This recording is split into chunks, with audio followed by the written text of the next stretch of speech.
Hello and welcome to the Pueblo Passion podcast. I am Ben Cason here with Justin Bregar. Justin, how you doing? Pretty good. Thank you so much for coming in, Justin. I really appreciate you. Yeah, no problem at all. So you are a very, very good addition to this list of people we've had for Pueblo Passion. We've been trying to study, of course, why the people in Pueblo are so passionate about this little town, this little place, like what's so special about it. And so You've got a few different projects here in town. You've been doing a lot, especially recently. You've been involved in making a documentary about the town. Can you tell us a little bit about like the projects you're involved in and the positions you've got here in town? Well, I mean, I'm involved with CSU Pueblo. I teach adjunct out there, and I was full time there for a little while back in 2008 to 2013. Yeah. But I do a little bit of everything. It kind of depends on what needs doing, right? So I kind of the big project right now is we're doing an episode of Colorado Experience on Rocky Mountain PBS about the Pueblo Flood, which is growing up here. I was born here and kind of raised here, and went to CSU Pueblo. At the time, it was the University of Southern Colorado, but went there, and then I've lived in Denver and Greeley and a couple other places inside Colorado. But growing up here, you never really about the flood, but you don't realize kind of how big of a deal it was. And there's been enough time has passed. I mean, it's 100 years. So that the impact has probably lessened a little bit, especially for, I wasn't born until the 70s. So, that was 50 years out at that point. So 55 years. So I never knew how big of a deal it was. And I knew that it destroyed a bunch of stuff, but you don't realize the biggest thing you learn is how much it shaped the way Colorado, and especially Southern Colorado, kind of how Southern Colorado developed. Yeah. So, and it really, I have to say that like the biggest thing that came out of that was, I've always been proud of this place. I'm definitely, even when I left, I was never really one of those. I think there's two schools of people who leave Pueblo, and you either carry a affinity for it, which I always did, or you just wanted to get out. Sure. And I didn't, and I don't blame anybody for either one of those. No place is, you got to find your place, right? So, I always had a great affinity for this town, and it just made me even prouder of kind of how things, the recovery effort, and it also, like you learned you just didn't realize how much of a happening place Pueblo was, or at that time when that happened. I mean, it was kind of it's the second biggest city in the state. So there was a lot going on here, and a lot of it had a lot of political clout. It had a lot of economic clout, and it just kind of makes you excited. It makes you excited and proud of where you're from, and that was kind of the goal. From the documentary is, there's a lot of history here, and there's a lot of history to be proud of, and so that was kind of always awesome. The goal. So. Yeah, I mean, it's 100 years this year, correct? 1921? Yeah. Actually, the documentary will air on the exact 100th anniversary of the flood. So the flood was kind of a 3-day thing, June 2nd through 5th of 1921. So the documentary will air 7 p.m. on June 3rd on Rocky Mountain PBS. All right. Yeah, they were really great. They moved. They kind of opened a spot for it when we proposed it. Yeah. And that was pretty awesome of them. So how long has this production been in the works? We approached them. My colleague Sam Ebersole and I approached them with the idea. It was probably October. Okay. Yeah, probably October of last year. Which honestly, it was late. I wish we would have done. We would have come up with the idea earlier, but it would have given us a little more time and a little less of an abbreviated schedule. But yeah, we presented it to them, and they were immediately excited about it, and that's great. And then we had to go through and we had to get funding for it because it was late in their process. They'd already kind of locked down season 8, and And they're like, but we really want this to be in season 8 because that will allow us to put it on the actual date or very close to the date. And so we essentially, between Rocky Mountain PBS and I sat in on some of the calls and things like that. But the city of Pueblo, or the community of Pueblo, it include the city, the county, some other organizations and even private businesses really came through and funded it, and it was which is awesome, and that's it was great to see that happen, and they were really I think that because this is it's an important story. It's also the 100th anniversary, and there's only going to be one of those, so that was kind of the. That was kind of the process, but and then we've been shooting since early in the year, like January, February. Gotcha. We got the go ahead, and we knew it was going to happen like right before the new year. So we started shooting interviews and things like that, and then the writing process, and then I've been kind of living behind my computer editing it for the last probably 2 weeks. Oh, so, I bet. yeah, because I have an 8 to 5 day job too, so it's kind of an evening and weekends kind of thing for me. Just a side project, just to the side project, big side project. It's a side project that kind of takes over all of your time. So yeah, sure. So Justin, like what got you into wanting to do video and be a guy who could make these kind of productions? Like, what does that look like? I've always been a visual person. Although you would know from when I first went to college, I'm like I went to the University of Northern Colorado for a year, and I was like I was always a science guy. Like I was, so I'm like I'm gonna major in chemical engineering.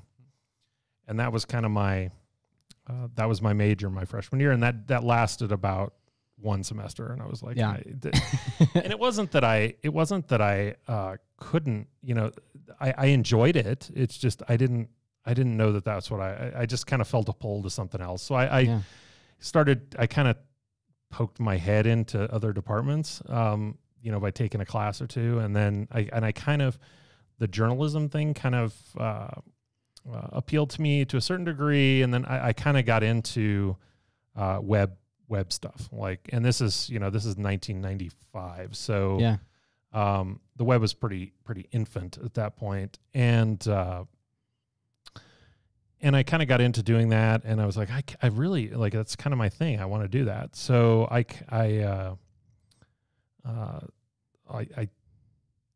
essentially decided that I didn't want. I couldn't really. I took a journalism class or two at UNC, and I didn't feel like the department fit me real well, and I really honestly didn't feel like UNC fit me very well. So I was looking at my other options, and I heard the mass comm department, or the communications department at the time was University of Southern Colorado, is really kind of awesome. So.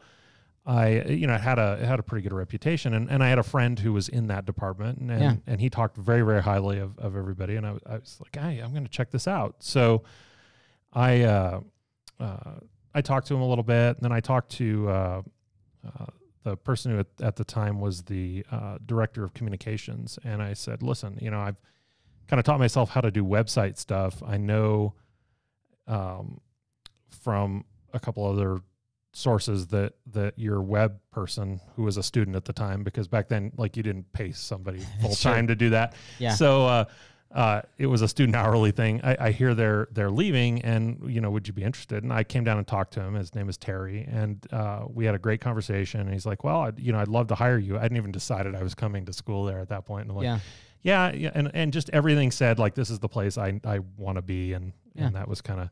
So I transferred down to USC and came back, and and it was great. It was great. So, and then fast forward, I had a pretty decent career in web development, web design, and in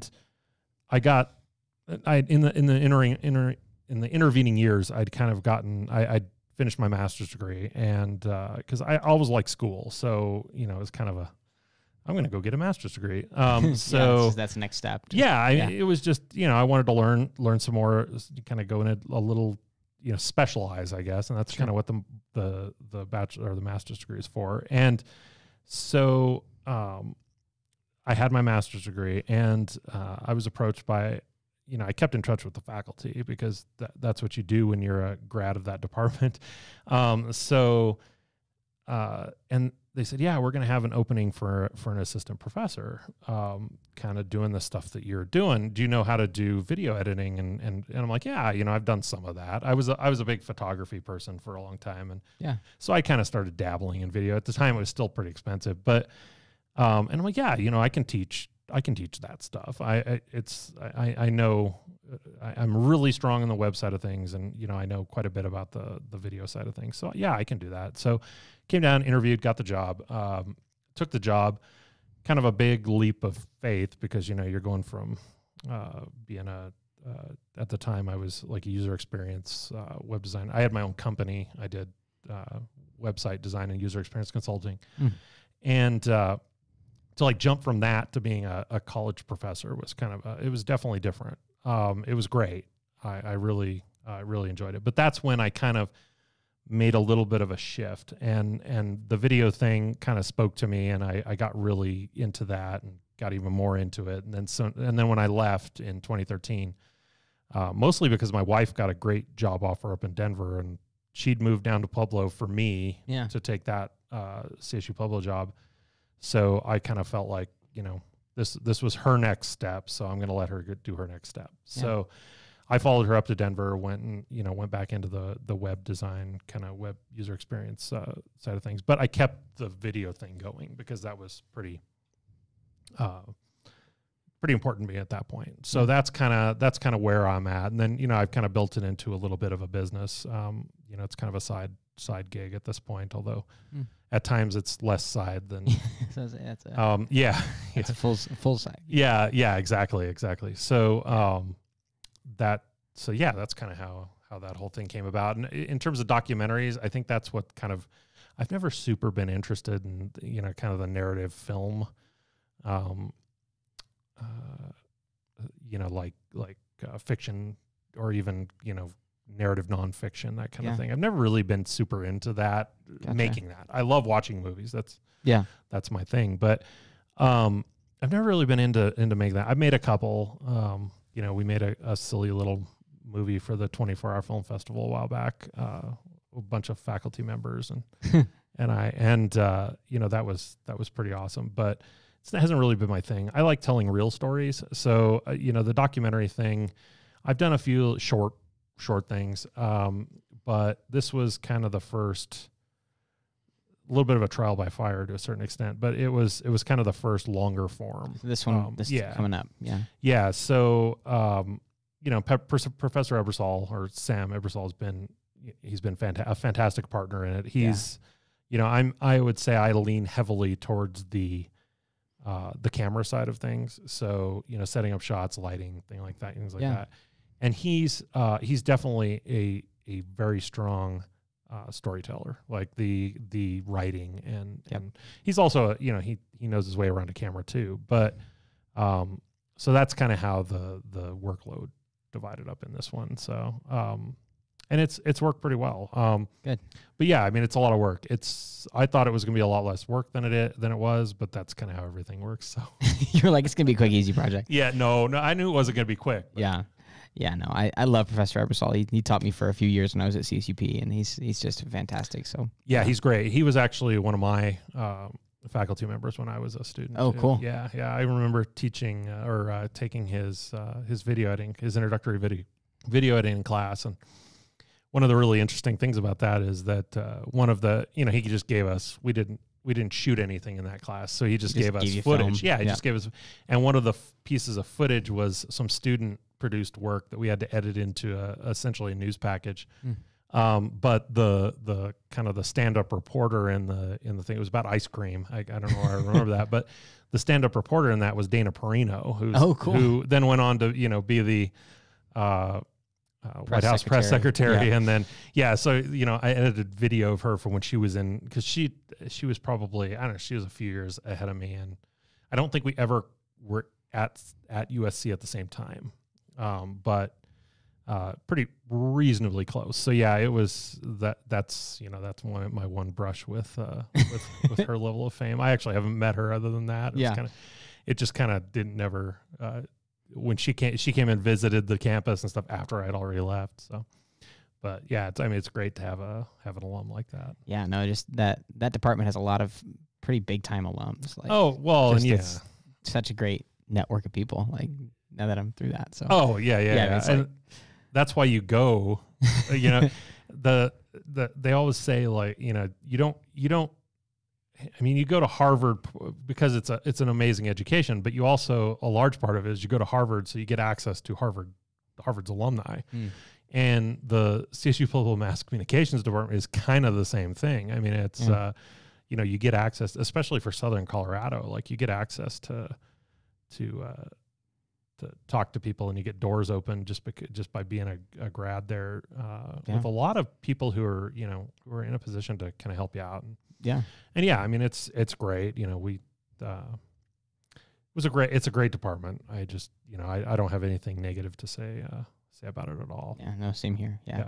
So Justin, we talked a little bit about like the documentary itself and your journey outside of it and figuring out video, but let's talk about like upbringing in Pueblo. So you grew up in Pueblo? I did. Yeah. So what was your opinion of Pueblo growing up and whenever you lived here? I liked it. It was, it was always fun to go to Springs or go to Denver and the big city, but I never felt like I was missing out. I mean, that's I know some people kind of feel that way, but I never felt like it was, it certainly, I liked growing up here. I mean, I like the people I went to school with. I like the way, I went to, there are a non-trivial number of people that I went to kindergarten with all the way through 12th grade. And that's like, you don't get that in a lot of places. And so, and I'm still in contact with tons, just tons of people I graduated from high school with. And it's, and that's awesome. Like, you have a pretty long, there's a long history there, and that you don't, so yeah, I mean, I never, like, I liked it. I didn't have I don't have anything really negative to say about growing up here. I think it, it's a good place to grow up. Yeah. What high school did you graduate from? County. Yeah, I went to County. Cool. Yep. That's awesome. So just in general then, let's try and put our finger on it. Like, what do you think makes Pueblo special, if you had to try and define that? Well, I mean, it's definitely the people, and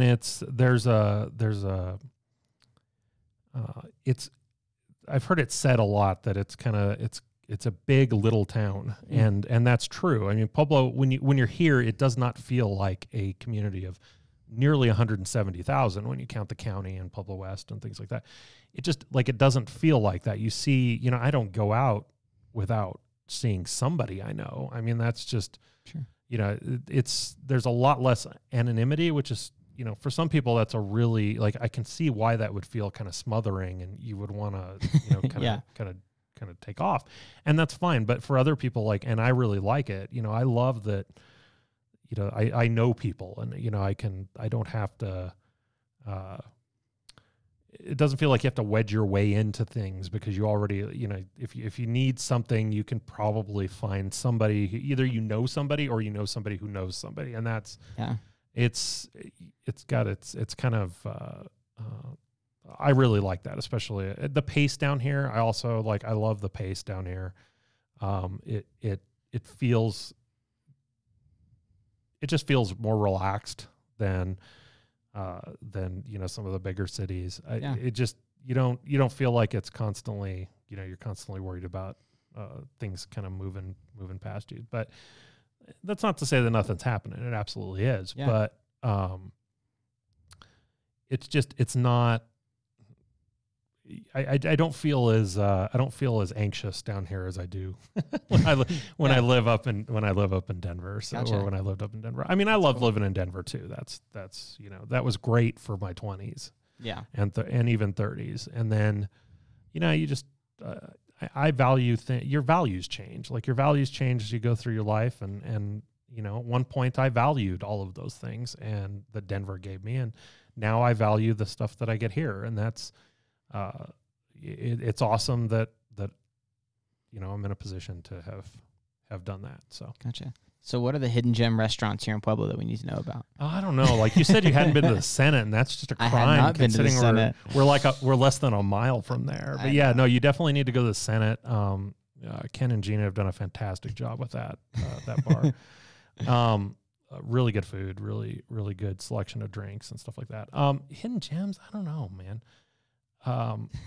They're like everybody down here. Everybody knows the restaurants. I mean, it's kind of my position with restaurants down here is you definitely need to tell me what you want to eat before I can recommend something, because even down to like there are the Mexican food places specialize in things like if you want enchiladas you're going one place, and if you want something else, tacos you're going somewhere else. Yeah, exactly. But the stuff that I mentioned is going to be the stuff that everybody else mentions. So I don't have any that are kind of undiscovered. Although we went to Sahiro last week. My wife and I kind of got a sitter and did date night, and the first time in a bazillion. It feels like 2020 was like 9 years long. Sure. And we went to Sahiro for like probably the first time since we moved back here, just because we don't think, we never thought about it. And it was fantastic. Like it always is or always was. And so, that's a great place. And, I mean, the whole COVID thing is just, it's kind of destroyed that entire industry, but it's great to see that the industry, the restaurants down here. Yeah. I mean, the restaurants down here, while they, they definitely got hit hard. I'm friends with Ken at the Senate. So I know they definitely got hit hard, but it feels like the majority of them made it. And that's great, because I hear from, friends up in Denver and stuff. And it's like every week it's like, this place is closing, this place is closing. But I think it's, when you have 1 million restaurants, you can, there's always going to be some churn. There's always going to be some churn in that market. And we just don't have that level of churn down here. Like you got places there's places I eat now that I ate at when I was, probably 6. Yeah. And that's, and it's pretty much the same. And that's, that's pretty, I mean, we used to get Ian's Pizza in college, and Ian's Pizza, when I was in college, tastes the same as Ian's Pizza now. And that's great. That's exactly how you want it to be. Perfect. If anything, it's better now. But it's, I mean, it's, there's so much. The food scene down here is very different. It's not foodie pretentious. I wouldn't say that. But it's thriving, and there's a lot of stuff going on. And it's not, I mean, but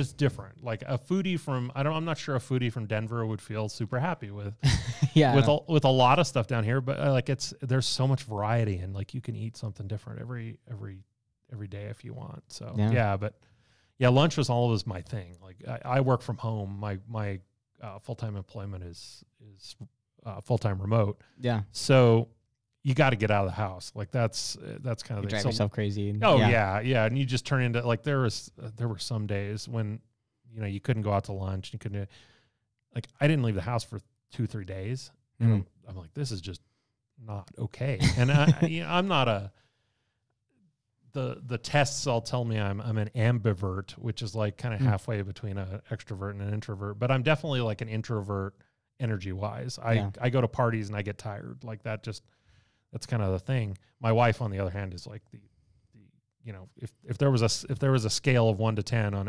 introvert extrovert, she would be like a 13. It's full on extrovert. Yeah. Oh yeah, definitely. But that works out pretty well. But but I like to be around people, and I like to do that stuff. And so I would always go out to lunch, and it was always kind of different stuff. I'm kind of bummed about the hangar. Like the hangar's closing because I guess the state wants to buy it so they can do some road work around there. It was always in kind of a weird place anyway. But have you ever been to the hangar? No. Oh man. I usually feel like I have a pretty good grasp on restaurants. So you got me with two I haven't been to. The hangar's like kind of it was always this weird, before I really kind of knew that part of town very well, it was always just kind of a weird thing, because you drive by it on I-25 and you'd be like, yeah, there's the hangar.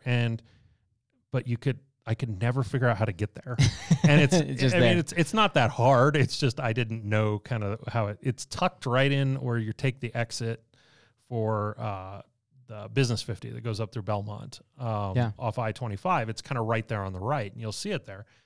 And but yeah, it's kind of a hard place to get to, especially since the interstate and stuff like that. But yeah, so I guess they're going out of business, which is kind of a bummer because man, their chicken noodle soup was like the best ever.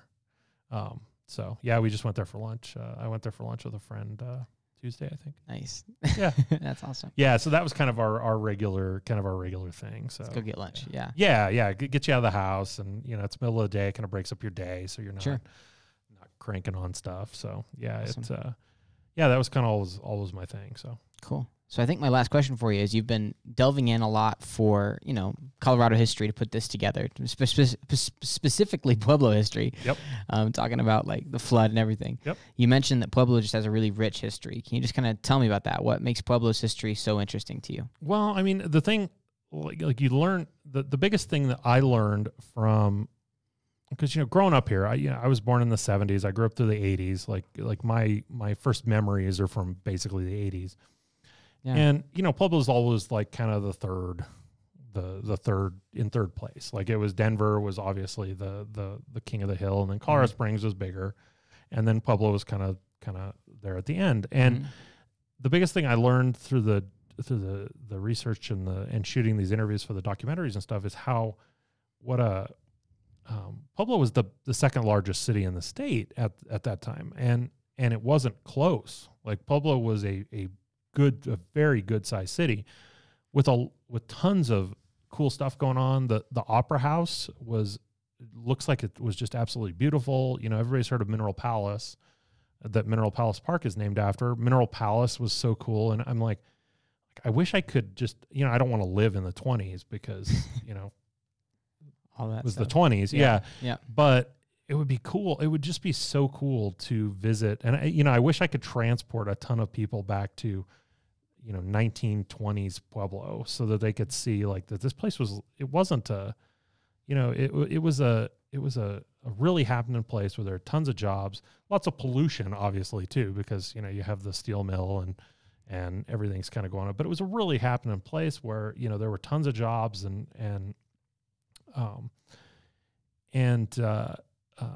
lots of really cool stuff like that. The Grand Opera House. I mean, look into that. It's just, it looked like it was so cool. I mean, it's just it sat on, I forget the cross streets, but it was sitting on Main Street, I think, and it burned down. It's at not too long after the flood. Essentially, it was mostly brick on the outside, or sandstone, or whatever, it's stone anyway. Yeah. And there was something going on there, and somebody put out a cigarette, or thought they put out a cigarette, and threw it in the trash, and it lit and basically burned the inside of the Grand Opera House out, and it wasn't worth fixing. I mean, it just, and there's a couple of really really kind of cool pictures. If pictures of a burned down landmark can be cool, but cool pictures because I guess it happened during the winter. So there's pictures of the fire hoses had sprayed, and it was like ice everywhere because it had frozen. And but this was like really a happening place with a lot of stuff that was very modern for the time. Like we had streetcar system that took you. We got a picture in the documentary of a streetcar right in front of the county courthouse, like that. Cool. I mean, just cool stuff. And you're like, I want that stuff back. Like that would be. Like that stuff is starting to be the kind of stuff that people value again, which is, it would be awesome to have a streetcar that went up Union Avenue, for example, things like that. So, but it was a really kind of a happening place, and all railroad traffic going west over the Rocky Mountains generally went through Pueblo because the Moffat Tunnel before the flood didn't exist. And Pueblo had actually been kind of, from what I understand, blocking that because they didn't want them to have that. Yeah, they didn't want a shortcut, and people in Denver really wanted that because why would you take 100 and whatever mile round trip? But that also made Pueblo was just an amazing rail. Like the rail yard was just, Union Depot must have been like Grand Central Station. The amount of railroad traffic that that it took. So that's the rich history comes from that. It comes from the fact that a lot of people kind of look at it now and kind of think it was always this way, and it wasn't. Because, we have to admit that, Pueblo has not shared in the prosperity that the rest of the state of Colorado has. And that's, for a wide variety of reasons. But you kind of look at that and you think, well, at one time, Pueblo was not only sharing in the prosperity, but probably to a certain degree was kind of in the lead, especially for manufacturing jobs. I think over half the manufacturing jobs at one point were here in town. Wow.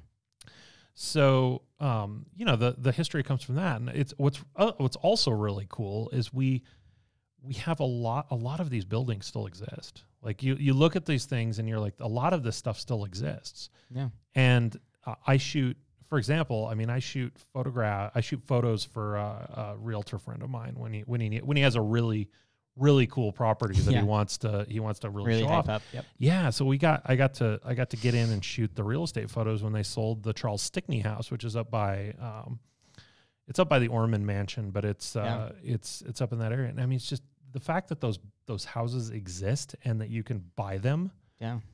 Is just, that's super cool. Yeah. See, my dad's a realtor, so a couple summers ago I worked for him, and so we got to go inside and check out the Orman Mansion, and so we had to.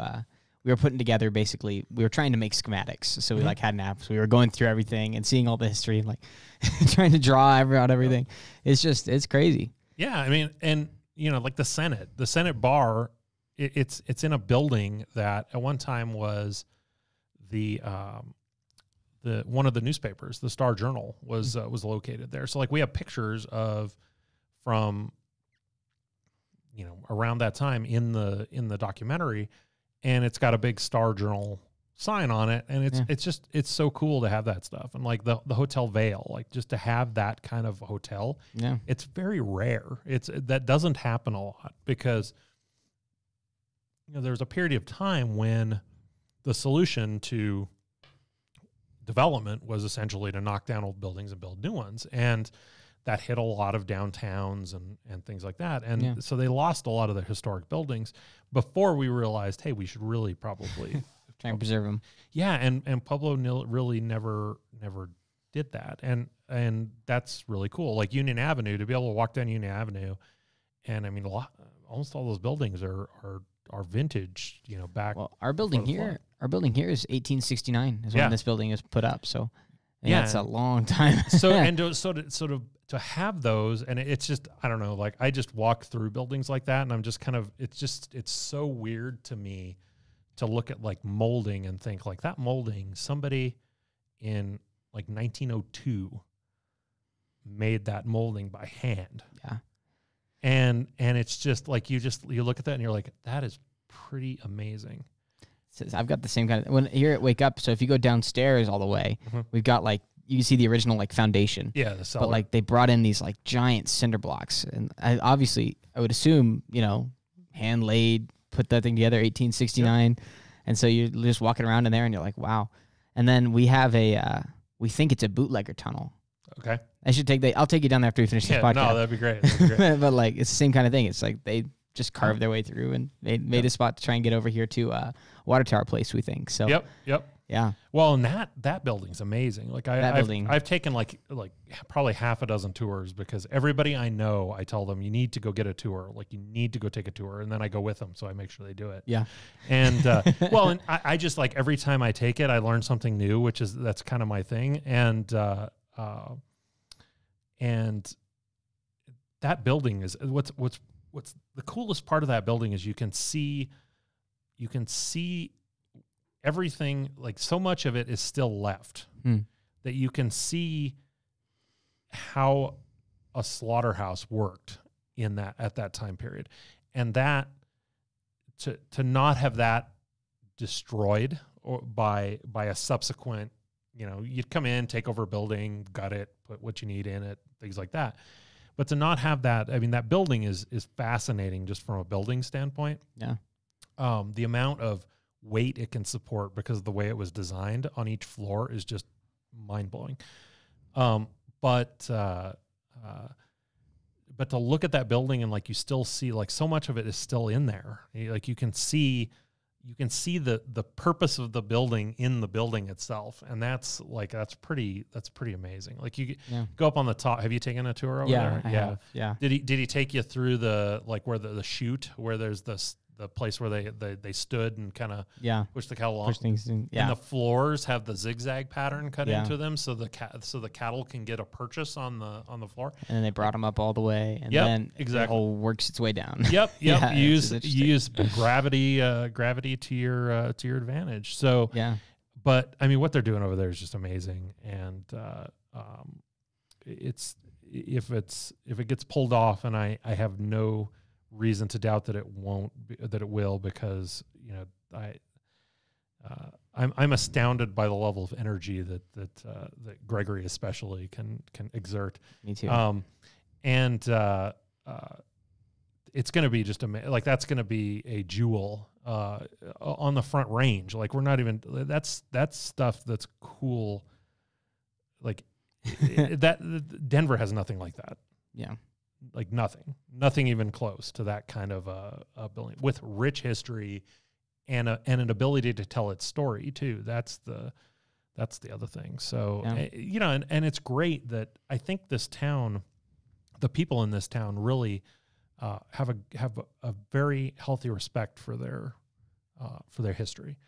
And so there's a lot of effort to keep that history. And I don't think you get that. I think you get that primarily because we aren't the place where people come and live for 10 years and then move somewhere else. And like people come here and stay. You either, it's not for you and it doesn't fit and you leave or come back sometimes. Or you stay here and that helps that history like stick around. And, selfishly that makes my job when I'm trying to tell those stories a lot easier because there are people to talk about that stuff. Yeah. Like there's no one who was alive during the flood, for example, because it was 100 years ago. Yeah. There might be somebody who might have been alive, but they obviously weren't aware. Sure. But their parents told that story to them. Yeah. We've got a gentleman in the documentary who was, his grandfather passed away in the flood and, his father, was basically sent to bring him back, like to bring him up to higher ground, and he refused because he was just didn't want to leave his house and didn't. A lot of these people didn't realize it was going to be as big of a deal it was. Yeah, I mean, it's the other thing that you kind of learn about the flood through is how violent it was. I mean, it wasn't. The death count for it was a lot bigger than I expected when I was reading about it as well. Yeah, it's been. There are legitimate people who have estimated thousands, but it's probably not thousands. It's probably hundreds, but it's still like, even 200 people is a lot. That's a ton of people to perish in one one event. But it's just, you don't realize, like, it's not like, my employer's in the Midwest, and it's not like a Midwestern flood where it just kind of floods the floodplain, and the water here is moving a lot faster, so it carries a lot more energy with it. So you end up with, when those levees break, the water comes out very violently and knocks buildings down and picks up. I mean, we've got pictures of houses setting on their sides and on their tops, and that's an immense amount of power. And the only more recent one that you can kind of think of that has that level of violence would be like the Big Thompson flood. And the Big Thompson flood was probably even more violent just because of the way that it essentially just ran down the box canyon, like ran down the canyon. It was held in. Water loses energy when it is allowed to spread out. So if it's kind of like a garden hose, right? So if the garden hose was this big and it had the same amount of pressure, the water would just be kind of trickling out. But if the garden hose is tiny, and if it was tiny enough, like it has so much energy and it could knock a hole through a wall, like that. Yeah. That's how a water jet works, right? I mean, we can cut steel with water just by. So, like the Big Thompson flood, I remember when I was in, like I said, I was a big science nerd, and I went to like a science program over the summer, and we went up and toured kind of where the Big Thompson flood came out of the canyon.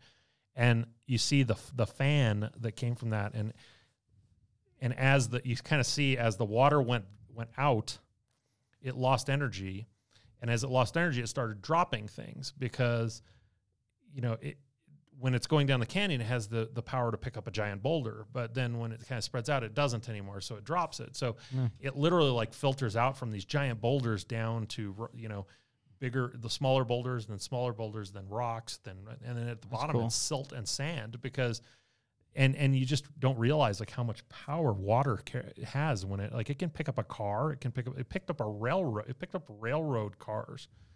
I mean, think about how heavy a railroad car is. Yeah, I mean, over by the Knuckles meatpacking plant, it picked up 2 railroad cars and just tipped them on their side, and they rescued.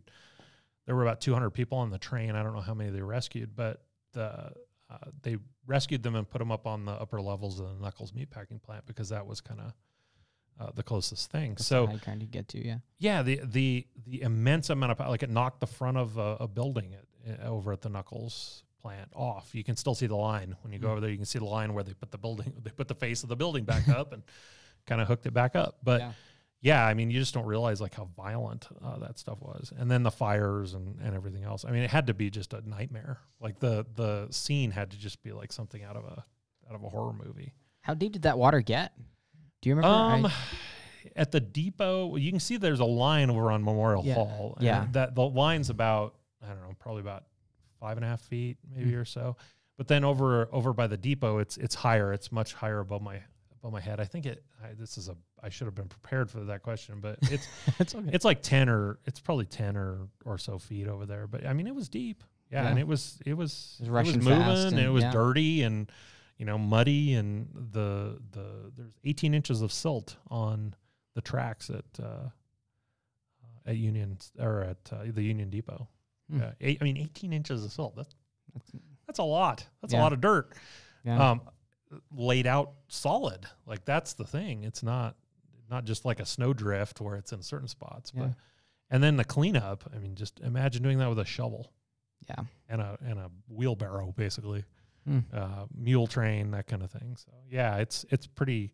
You think about that and you think, man, that had to be just. That was something. Like that was definitely an interesting. I mean, that had to be. Yeah. So. Yeah. Anyway, yeah, we talk about the fires, and because the water was one thing, but it was also there were burning rafts of fire because of the way it hit. It hit some lumber yards and caught some of the lumber on fire, and then it floats, and so you literally have fire floating down Union and lighting other things on fire.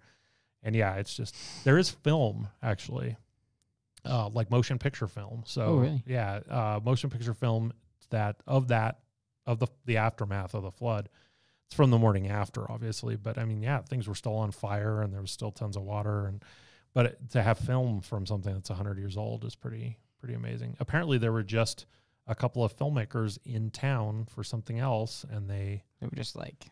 And they decided to go out and document it, and that's I mean, it's great. The library has the actual film, and we as part of the documentary, it was sent up to Denver to have it rescanned because all they had was like a VHS transfer, and it was sent or digital off of a VHS, and so it was sent up there and like scanned in high res, and it actually it looks pretty good. Like we're mixing it in with stuff that was shot on like modern 4K cameras, and it actually like it looks pretty good. It's obviously not.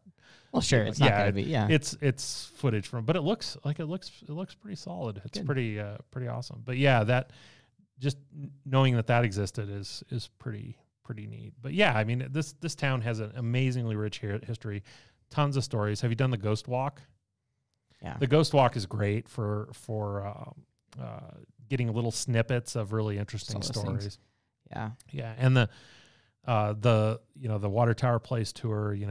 He tells a pretty good story there too. I'd like to eventually do a shorter piece on Marion and Della Knuckles, who are the daughters of I think it was George Knuckles, who I think himself was the son of the guy who started the Knuckles meatpacking plant. But George, I'm going to butcher this. You should definitely talk to Gregory about it. But yeah, he'll know this. Oh yeah, rips this one out in his sleep, I'm sure. Yeah. But they George passed away somewhat unexpectedly, and so Marion and Della, the two daughters, took over the plant. And I think it was either the 20s or the 30s. You had a woman as the president or CEO of a major meatpacking plant, and that's that's a pretty good story right there. Norm at that point, yeah, no, that was definitely not the norm at that time, and that's that's pretty awesome. Yeah, and if you want to get more of that, we had Gregory on this series, so go check out the Pueblo Passion with Gregory, and he talked about a lot of the history of that for the whole time. But like Justin said, I mean, if you really want the whole history of the place, you got to go in it. for and it's that place is awesome, and it's just to hear him talk about what they're going to do, it just makes you like I keep going partially because every time I go I get more excited about it. You get ready to run through a wall. I'm like, I'm like, let's do this thing, so so that's everyone should take that tour, like it's pretty interesting, both the history and the this is what we're going to do with it now. All right, Justin. So how do people connect with you and Ebersole putting this thing together? How can they follow the project? And once again, when can we see it? It will air on Rocky Mountain PBS on June 3rd at 7 p.m., which is like a half an hour off of the actual when the whistles blew. Yeah, we're talking we're getting really close to hitting it almost perfect. But yeah, June 3rd, 7 p.m., Rocky Mountain PBS. It's an episode of Colorado Experience on the Great Pueblo Flood. And in terms of connecting with me, I'm around, but I'm a great example of the cobbler's children have no shoes. That my website is terrible, and I just don't. Especially now, I just haven't had time to work on it. But I mean, I'm around, but. So awesome. Justin, thank you so much for your time, man. Yeah, no problem. No problem. It was a good time. Absolutely. Thank you guys so much for listening. This has been the Pueblo Passion Podcast, brought to you by Wake Up Pueblo. Go check out some of our previous episodes if you want to get more stories of the people here in Pueblo that are doing great things in town. You can go check out. We had Mayor Gradisar on here a couple weeks ago. He could talk about the COVID problems here in town and how they've dealt with that in the city level. You want to check out our most recent one with Stephen Trujillo. He was talking again about we've had COVID issues, and he's been able to bring people together to get this town through it. We've had a lot of these kind of episodes, so go check out all of the great people here in town, trying to make this town better, trying to highlight it like Justin's doing, and you can get a better view of what makes Pueblo special. Thank you so much for listening. For Ben Cason and Justin Bregar, have a great rest of your day.